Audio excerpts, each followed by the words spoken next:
So I was talking to this guest and we were having espresso, and he's staying in a suite here in Cleveland, one that you stayed in when you were in Cleveland a couple years ago. And as he was checking out, he was talking about what he liked, what he didn't like, and he said, "I'm coming back in April, right, for 3 weeks."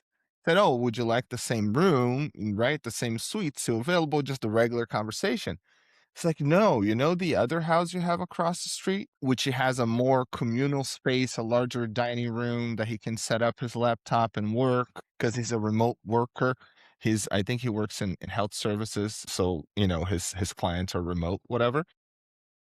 But from New Mexico. And he's like, I like that. I like being able to cook my little meal, enjoy and then have the back deck and stuff like that. So right now I was trying to set up this thing, right? Like, hey, how much of a discount, what you're going to give, and really customizing to what you know what I mean, what is his spent, not what that room typically gives, because it's a different value to him. So now that I'm looking, I'm like, well, I'm not going to give the fully, discount for a first timer that is supposed to be, having a promo rate online. No, this is the rate for this specific thing that fits, what you need. And if the person bites, that's great. Thoughts? You're asking me. Yeah. Hell yeah. What about you got it booked for 3 weeks? Maybe you give them a discount because of the security of it. Yeah, yeah, yeah. There's still saving it, Wes. Yeah. Still Profitable, saving that's it. customer service. I know the person is still saving. I just know that you have, for example, if you go online on the website yourself, you can get that room for X, right? Yeah. That's what you can. Like you can. That's what it You will have says. that discount. Huh? That's what it says. That's what it says. But if you go and you call Delta or you called a person, they're going to give you, you know what I mean? Yeah. Whatever rates. It was just a play. It is not a play. It's just really like there is a target, right? That you want to sell that room in those dates. So if you can get to that target and the customer is also happy, there's, in my opinion, no shame in the game. How are you, my friend? This is almost the end of Q1. Who are you? This is Wesley Rosenberg here on the CEO's Grind with Jay Silva. Yeah. Hi, everybody. This is Wes Rosenberg and Jay Silva, like he said. Yeah, we're coming up on the end of the first quarter. Our first quarter is always very slow. It just is. It's coming after Christmas. We started out really bad, and we're going to be getting the numbers like in a couple days here in regards to the month of the first quarter. And I actually think that though it was a week, we started out really bad. Though it was really weak, we had a really strong February and a pretty strong March. And I think we're actually going to be that we've made some money. How much? I don't think much, but I know we're on the right track. That I think the next couple quarters are going to be excellent. I got some things going on in place where I got some motivated leaders that are chasing some work that I've been pushing them to chase, restructuring a couple things in different departments. Every department's got a different issue. Jay, when you were a consultant, you would go to companies and was it kind of funny to you, or did you feel they all had the same problems? That you go to one company and they had this problem. You go to another company, they had that problem. I mean, they always had a different problem to resolve. And that's kind of how I have my divisions. I feel they all have a different issue, a different problem that has to be addressed. And put a lot of time in it in the month of February and stuff, making changes and turning things around. And things are going the right direction. I think we're going to be actually profitable in the first quarter when typically we never are. So that's how my first quarter is looking. Is that the answer you're looking for? I don't hear you. No, typically, no, thank you, Wes. So I don't know if I understood your question exactly on when I go to different companies and if the problems are always the same or always different. There are different problems, but the recipes and the barriers, right? The categories of the barriers that are impacting something, preventing something from Profitable. happening how it's supposed to be, or whether it is the safety of the workplace or the quality of the product that is being produced, delivered, however that is, it always goes back to, is it the people, is it the process, or, the technology, whatever.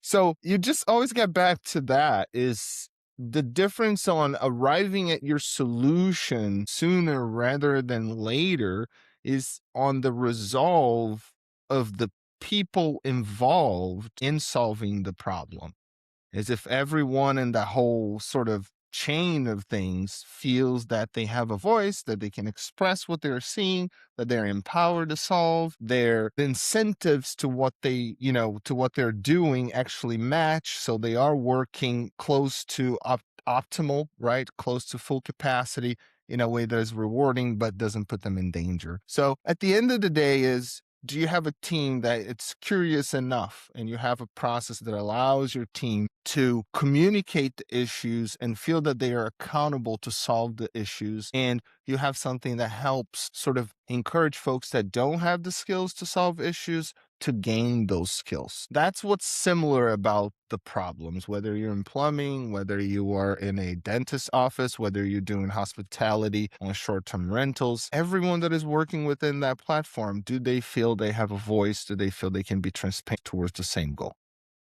Do you like giving them the voice? I think it is critical that they have a voice. I think it's critical that they have a voice, which is different. And I see how Wesley took a breather because he probably thinks making sure that people feel like they have a voice means that you have to do what they say. That is not what I'm saying. But you want the person to feel absolutely and unequivocally comfortable to raise their hand and say, hey, man, I don't like this. And to say it soon enough so you have a chance to say, why not? What was unclear about this direction? Up to a point that you say, no, guess what? You don't like it because you don't like it. That's okay, but that is the direction. Are we starting the game or not? Versus somebody feeling, if I say it, I'm going to be berated, I'm going to be made fun of, or I'm not going to be, considered for a promotion. So I'm not going to say it. I'm going to keep it inside, and I'm going to start to poison the well of change or the well of resolution because I don't feel I have the ability to voice how I am feeling about the work, about the way that we're doing. So you have to make an environment that people can express themselves with the responsibility understanding that you as the boss, that the chain of command has the final say on the direction, right? That's why you have the structure. But you can't have a group of soldiers, a group of, teammates like a basketball team, and the center can't say, hey, man, I didn't like that play. This play is not drawn the way that I think we can win. And the coach is going to say, why not? You turn around, you do this, like, yeah, but you forgot about this. Did you think about that, coach? And the coach, yeah, fool, I did. Let's go. Or no. You know what I mean? But you have that thing in the right context. So it doesn't happen on the last play of the game, on the last play of the season. It happens throughout the season so you can continuously improve your playbook. Yeah, but if you look at the other end of the spectrum, because I think I was very good at what you're saying. My issue came the other side, where they think that they have an opinion that's to be followed because Mhm. they get too much freedom to express everything. And then they feel like theirs is the final answer and I should go by them. If not, then you got the same attitude. He don't listen. You see what I'm saying? Mhm. And that's where I think if I have issues is where I respect the people, and you said a word in there as well when you were expressing your opinion on it, and that was discipline. That they have the discipline, yes, to give their opinion, but not necessarily push it as their opinion is gospel and then cause problems in the office because they've now copped an attitude because we didn't go with their opinion. It's kind of like a church. When you go to church and you get on the committees of some sort, and then you got to go not just on Sunday, but you got to go on Tuesdays too. And then sometimes you end up going there on Thursdays as well. And then you go there a lot, and before you know it, they give you a key because sometimes you're there and no one else is there and you're going to open up. Before you know it, I got the key. I'm the owner. And now they feel like they have ownership and they want to run the show. And lots of times they're not necessarily the right guy to run the show or have the right opinions, but they got the key. I I think it's a slippery slope in there. I think it's I'm not saying shut them down. I know you have to listen. But I think on the other side, you also got to let them know that they're not the last, word in the problem resolution. Like, I understand your issue and I will try to resolve it to your liking, but it may not go that way because of other extenuating circumstances. Does that make sense? Absolutely. That is definitely something that, one, these expectations need to be set. Probably some HR person or, an HR consultant will say within your employee handbook on, insubordination or a chain of command, kind of how it goes on roles and responsibilities. That be like very explicit. So that's one piece where you set the expectation overall, and you always have to be refreshing that document depending on how complex your enterprise is. And then following that, again, it is the discipline in the process. When you identify a situation that puts in jeopardy the execution of whatever, right? You're doing a post-mortem. Hey, we had an accident and then the accident happened, and now we are looking at how it happened. And you're doing the five whys. You're trying to understand, was it the equipment? Was it the road? Was it how tired he was? How many shifts had you worked? All of those things. When you're doing this and you see that there was someone that was just not cooperative, right? The willingness to follow and move along, that's when is your job, the manager's job, to confront that right away. Not confront in a negative way, but to set time aside after the crisis is over and say, hey, I saw this, I saw that. What's going on? Right? Because I know you wanted to solve this way, but this was our process. And the process was because I said so, and it was an urgent situation, and the buck stops with me. What happened there? Right? If you don't feel like you can follow, that's okay. We have to, transition, whatever, but we can in these situations have this type of easier said than done, but the intention needs to be there. Try to address it right away. I had a situation along of this lines recently. I look at the numbers each week. I get a readout of a man's efficiencies by a formula that we designed. And also, we have other things on this format, like how much gas they used, how much, what material costs were, how many were billable hours, how many were not billable hours, things of that matter. And I could see one of my best guys looking at his numbers, and I could tell by the numbers it was attitude. It wasn't that he needs to get a little better and brush up on this and brush up. No, it was attitude. So I Hmm. brought him in and I said, hey, I'm not going to give his name. I'm going to use the word Johnny. Johnny, what's the attitude for? And he goes, what do you mean? I says, I can read it in the numbers that you have an attitude right now. I said, think about it from another perspective. You're one of my lead people. And sooner or later, the guy that's in your position, in the foreman's position, he's getting older. He's going to be leaving someday. What do you think we're all doing right now? We're looking at our next leader. We're trying to mold our next leader. I thought it was going to be you, but how can you lead with an attitude?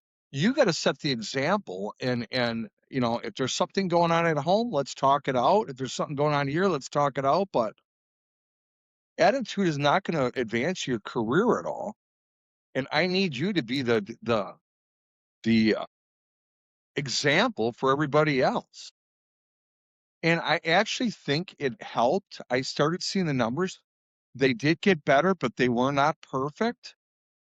But now we're back on another frame of, at least I could see that he's trying to change some of his attitude. that makes any sense. You're muted. You're muted. It does. No, it does. I was following. I was following. And how did we get to this topic would be the $1 million question, because we started with so much thing. Oh, you asked me about the problems, like the similarities of the problems, and Yeah. talked about acceptance and a little bit of risk management, and setting the expectations of, hey, you see a problem, address the problem in a respectful manner, but the longer you take to address an attitude problem, the worse it's going to be. The longer you take to address a skill issue, right? The worse it's going to be. You have to address the identified issues in a timely manner in any way, shape, or form. It is tough. It is tough. Uncomfortable conversations are what they are, uncomfortable, but they gotta be had for the good of the I business. got a question for you. You're a top performer with an attitude. Fire them or keep them. How is that attitude impacting the rest of my organization? It's a cancer.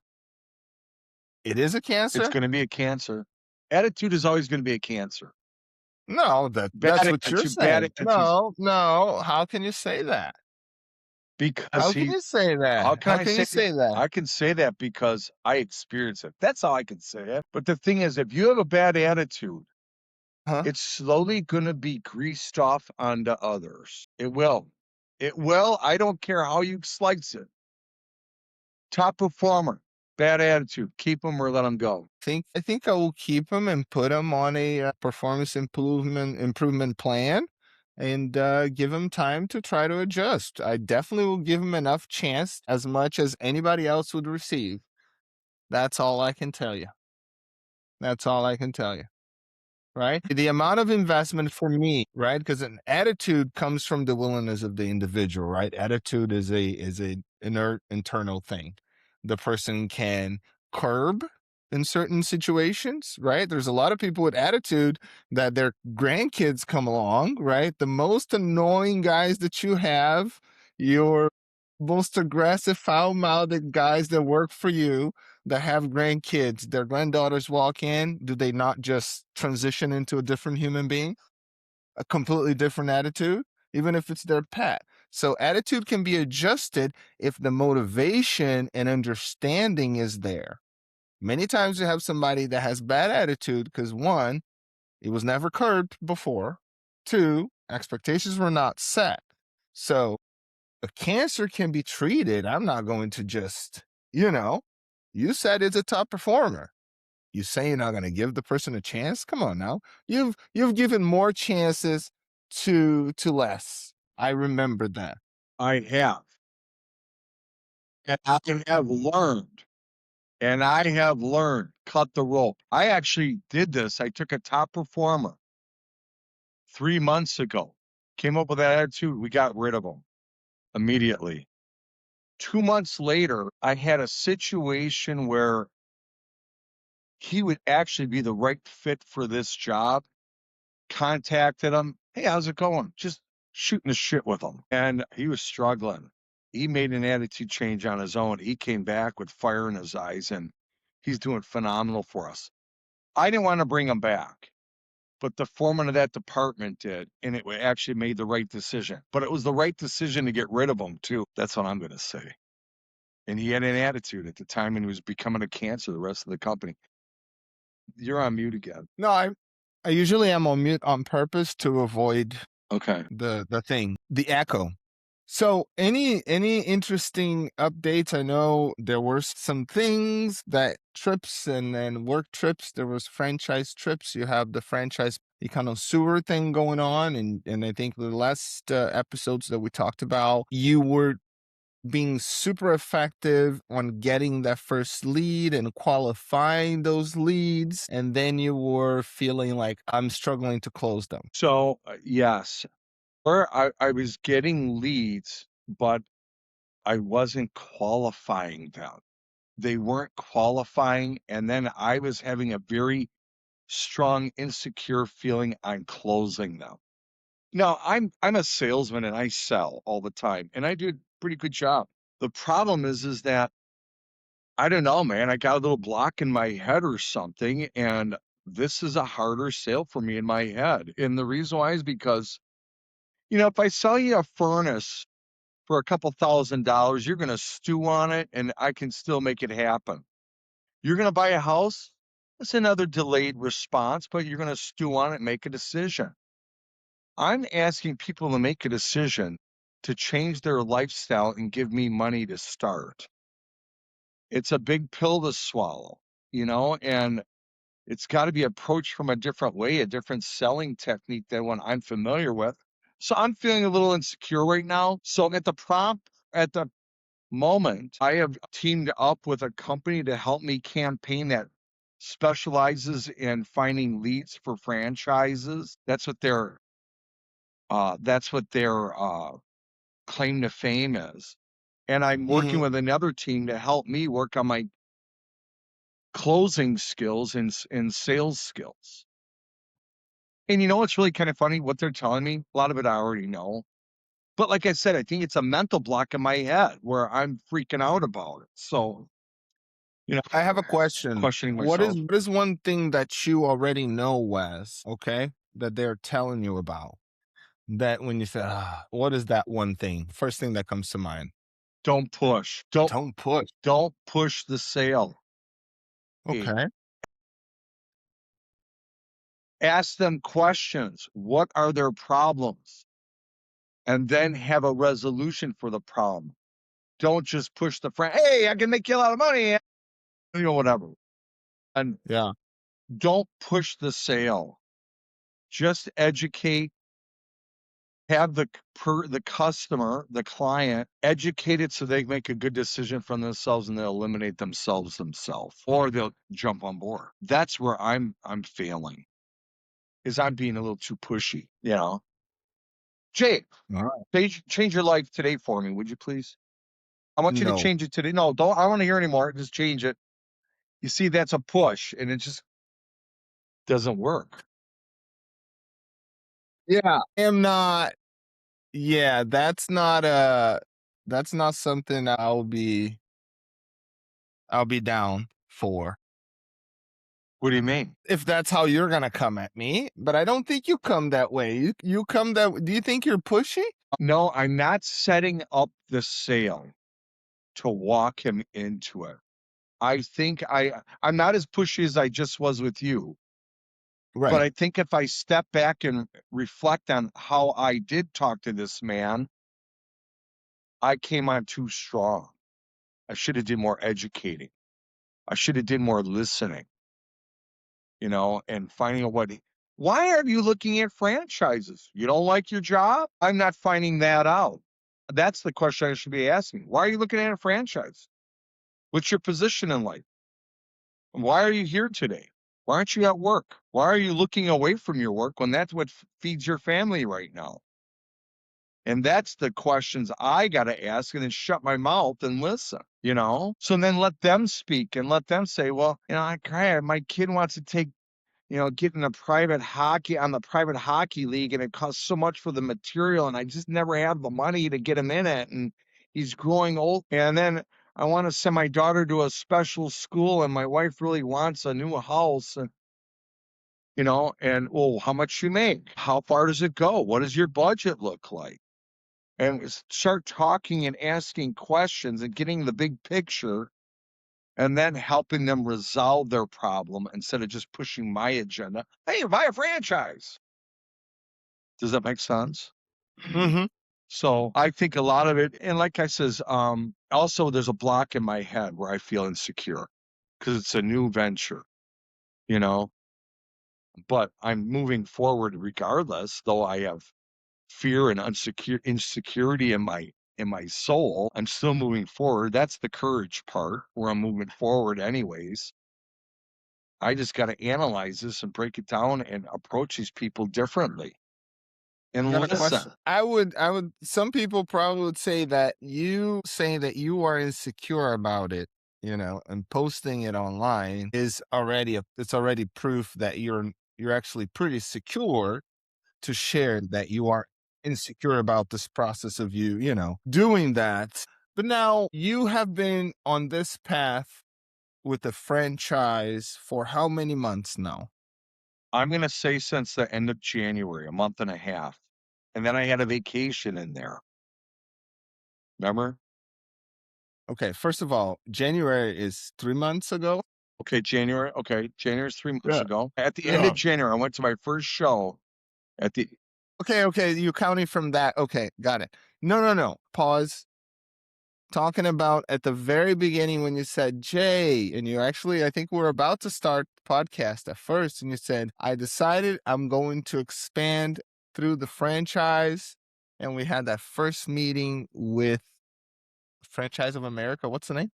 FMS, Franchise Marketing Systems. Franchise Marketing System. So from that point to now, how long has it been? So how many months? Actually, it's coming up on a year this month. So 12 months. So were they on target to the time that when you started to the time you would sell your first one? They When we were going through the process, there was a lot of stuff they needed from me where I was delaying on getting them the information back to set it up. So I screwed up the time frame, and it was because of timing. I was really busy and I couldn't address what they needed me to address. Whatever excuse you want to give, I screwed up their time frame. They wanted me to have my first one sold by December, and I don't have one sold. So I'm now going into April. So So you would say it is tough and it is tougher than it was predicted, right? yeah, Okay. So that's I'm not trying to guide your hand, but you like went into the reasons, which is not the point, too much into like this thing. Because I'm trying to like for the few folks that have been following your arc, right, of getting from the beginning of a connoisseur to hopefully 5 to 6 franchises a year for the foreseeable future. Yes, it's been 12 months, right? It's been almost 12 months. We haven't been able to get one sold yet. We hired the franchise something system, marketing system or franchise marketing system. franchise marketing systems. That's what Wesley hired. And how far are you from selling the first one, Wes? Uh, I'm saying I'm hoping I have something sold by August. By August, 4 more months. Yeah, And how much money you have into that so far? I'm gonna probably have about $30,000 into it by then. Now, I had to pay them quite a bit of money into the tens of thousands to France. Yeah, no, that's the number we're talking about. This is public information. I just want you to process right here because this is the critical aspect of when folks say, "Hey, what would it take for me to, even sort of test the waters of franchising my brand, whatever it may be, right? What would my life look like month 12 for something that has a pretty good return, which a connoisseur has? So we are in month 12. There was a fee of about 30,000 for the franchise people, right? No, no, That you paid. for the FMS company. Yeah, Yeah, I'm gonna say 40. 40. There you go. So there was a 40,000 fee that you already finished paying off or paying, right? And then you're saying you spend another 30 on top of that? I'm gonna say I spent 2 going to each show, so that's 4 more. Okay. Which by the way, just a plug, you stayed with Jay on your Cleveland leg. You Yeah, stayed in one of our one-bedroom apartments, yes. right? How long was that? 2 nights, 3 nights? Yeah, Yeah, yeah. right off One of the 3 right nights. off of I-71, 8 minutes to the airport, 7 minutes to the show. It was What was the rest? The little franchise you ate, that giant burrito, the Cheeto where you love the. It was a gas station, but it was like a franchise burrito station. right. It's right down the street. You know it. What's it called? I just can't remember the name. I thought you would because you got me hip to it. I always looked at the gas station but he was so busy that I'm like, I don't want to go to this gas station because it's always so busy. But I didn't know that they were busy because they have this great little, they have tacos. So they're like a fusion of Latin food, so fusion of Mexican food with Mediterranean. Mediterranean foods. But so you think you have no pork in there. So it's all the best of both worlds, but sort of, I don't know if you can say kosher, but there's no pork at all. But you have like some burrito bowls and some salads, and it's amazing. I really liked it. But anyway, so you stayed there. So you're saying $2,000 for each trip. Yeah. Okay, and what else? And then I have I'm setting up a sales campaign, Okay. and that's $4,000 a month. Okay. If I sell one, FMS helps me sell it. I got to give them 10, an additional 10. Okay, but you haven't given, but we'll go into that. But right now, how long have you been paying the $4,000 a month for the sales I campaign? just paid it this month, and we're setting it up right now. Okay, so then there's going to be, and how long you're going to maintain this until? Do you have a target? Yeah, I was thinking 3 franchises. Until you get 3 franchises, but 3 franchises. So how about if it takes 12 months to get 3 franchises? Well, it is what it is. So hold on. So 12 months times 4, right? So 48. So 12 more months. And I've learned something since I started. I learned that I have to give assistance to the franchisee. So what I have done, and I'm in the process, we're working on it right now, is I'm making a video library for my franchisees for reference material of all our standard operating procedures. Mm-hmm. So in the event that they're on the job, they're at their location, and they, for some reason, they do have the option of calling me to say, hey, how do I do this? If I'm not available, we're going to have a reference library, how to make payroll, how to pay taxes, how to turn on the jetter machine, how to do this, how to do that. And then you can go to those, punch on them, and watch a quick video if I'm not there as a reference material to help them out. And I'm building that right now, and that's going to cost me money too. And that'll be That is used once we get the franchises. But I saw, since I started this process, that is definitely needed. Whether people think so or not, it's going to help my franchisees be a lot so. more This is successful. one moment. Just to clarify, so aside from the additional, I'm just going forward to 2027 March, you would be another 48K in plus this additional cost to produce the video tutorials that you're talking about, whether it's going to be AI, whatever, which there's going to be a production cost, right? Okay. But you're going to own all the material and you're going to be able to use it. So now if we do the mathematics of it, we're 12 months in, 40,000 already went in, 44 with the 2 trips, thanks to Stay with Jay in Cleveland, Ohio. If it is March 2027, a year from now, you adding another 48,000 to this, so you are effectively at 100,000. And then you have additional production costs that are probably going to say another $2,000 a month for 6 months at least. So you have another 12,000. So you would be 120K in a period of 24 months to sell 1 franchise or 3 or whatever, right? With no guarantee. And that franchise has the cost of Y. I know, whatever. We're not going to talk about that. Well, the franchise had to mean a franchise fee, a cost of what? Yeah. The reason why the franchise fee is a cost, the reason why they have that is because Because of this. selling this. Yeah, no, for sure. We totally made the case of why there is a franchise fee, right? But yes, it justifies a lot of this initial get your name out there and this, that, and the other. But something that I do a hashtag call out to, as I would say now, a great friend of mine, Ejigat, and which he says, why not? He would ask you this, why not then, man? Just get this 120,000, right? Get this 120,000 and open another location just like how you want it to be. Why just not do that? Do that once a year for the next 5 years.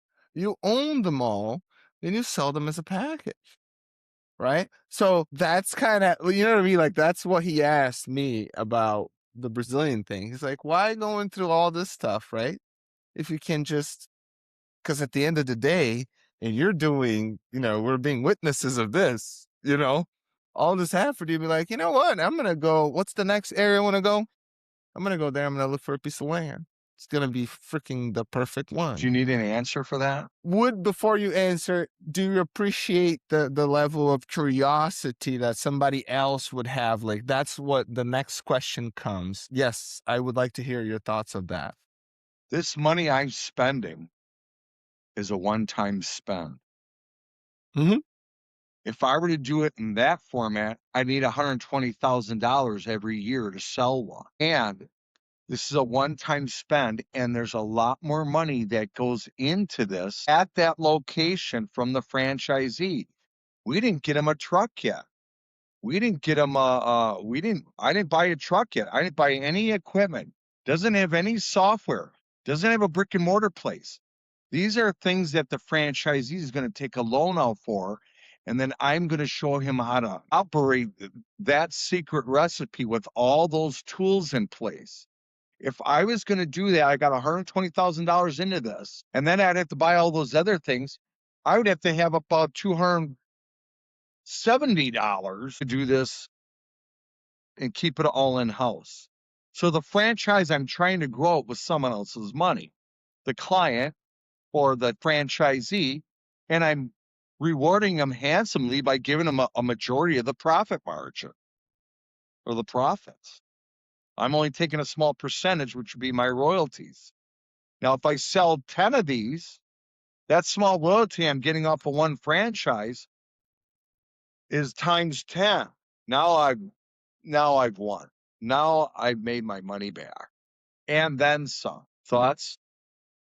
Oh no, I don't. I wanted to hear. I just remember of what Eduardo would say, like, wow, but dude, it'd be like 24 months and you divide the 100 and whatever, right, by 24 months. And then if you gotten, something, you went to the bank and you just replicated your business elsewhere up to this point that you're saying that there is a chance you'll get to March 2027 and you haven't sold a single one. Very much so, but that's the risk of business. And there's got to be some confidence behind me thinking I can make this happen. I mean, a blind man finds a gall darn dime once in a while. I'm that blind man. I'm going to find that dime in 20 in Do you feel like I'm in disagreement with how you see this? No, I think you're edging me on to get answers out of me for content for the podcast, which is fine. Others probably have No, the I same wasn't. By the question. way, no, no, no, no. I wasn't. I wasn't. I think it's an interesting approach, though. I wish I had thought of that. I could have been more forceful, but I was trying to play like devil's advocate, and really what people tell me about the franchise business that we have in Brazil that we're starting, and we have the same sort of pushback, right? That is that, like, okay, now if when I'm looking at the numbers and the time that it takes to blossom something into selling that first one, right? That's a long time. So had I known that it would be as long as it is when we started, excuse me, sorry, for a connoisseur, right? For this type of business, for your type of business that I said, this is pretty much a brick and mortar business. You have the equipment, right? You have sort of guarantee for everything that you take a loan on, right? It's, okay, I need a loan to buy the machine. If you don't pay that loan, the bank has a collateral, the machine itself that can be resold, whatever, whatever. So it's not a high risk investment for the bank when you think about the physical assets that you're loaning money against. So I thought it was going to be a straightforward business because even though it's a high upfront capital, it should be an easier capital to get a bank to loan you because it is a hard asset that you're loaning against. You have that to, get a guarantee there. And it doesn't look to be that way. Like the pushback you're getting, the time that it takes, all the, it is a lot of work. So when I think of time from take my money and replicate that money into more money by adding value, being an entrepreneur, I don't know if that would have been the same path, right? The same suggestion or encouragement or whatever that is back then.